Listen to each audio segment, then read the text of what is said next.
Olivier, c'est Golden Globes. Vous n'y étiez pas encore. Non, mais malheureusement. bientôt. La 78e nuit des Golden Globes. C'était donc la nuit dernière. Juste une chose, parce que c'était la pandémie, donc un dispositif un peu particulier. Il y avait des remettants, il y avait quand même un plateau, il y avait des applaudissements, quelques gens dans la salle. C'était pas très nombreux, mais il faut quand même faire un peu la claque. Ça fait un peu cabaret, voilà. C'est sympa. Et puis, tout le monde était, vous l'avez vu, les petites vignettes en distanciel. Il y avait des Français, bon, ils n'ont rien eu. Rien pour Tahar Rahim, je le regrette, et je le dirai plusieurs fois pendant cette chronique.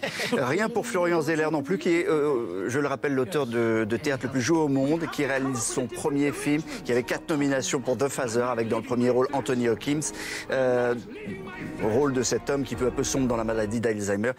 Anthony Hopkins n'a rien, puisque c'est Chadwick Boseman qui remporte le titre de meilleur acteur, Chadwick Boseman, à titre posthume, parce que vous le savez, cet acteur qui est le héros, connu pour être le héros de Black Panther par le grand public, est décédé des suites d'un cancer, et il joue le rôle d'un trompettiste de jazz dans les années 20 à Chicago.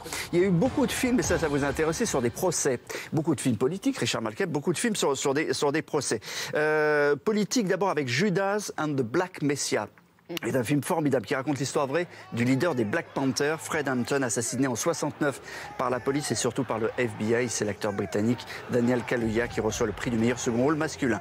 Autre affaire d'infiltration et d'espionnage tirée d'une histoire vraie, Billie Holiday, une affaire d'État quand les stupes infiltraient la vie de la chanteuse au moment où l'Amérique vivait dans un racisme extrême. Et pour ce rôle, Andy Day est désignée comme la meilleure actrice dans un drame, et elle l'a prouvé en recevant son prix. Regardez comme elle est dramatique, comme elle pleure bien, elle a été formidable. En distanciel, c'est pas facile à faire. Hein. Comme ça oui, mais ils le font très bien quand même. Le film à grand procès, enfin le film sur un grand procès, c'était Les 7 de Chicago, qui a reçu le prix du meilleur scénario. Là encore, une histoire de FBI, de police. L'un des, je crois, peut-être le plus long procès de l'histoire des États-Unis, 151 jours d'audition pour condamner à la prison ferme les leaders étudiants qui étaient venus manifester en 69 contre la guerre du Vietnam.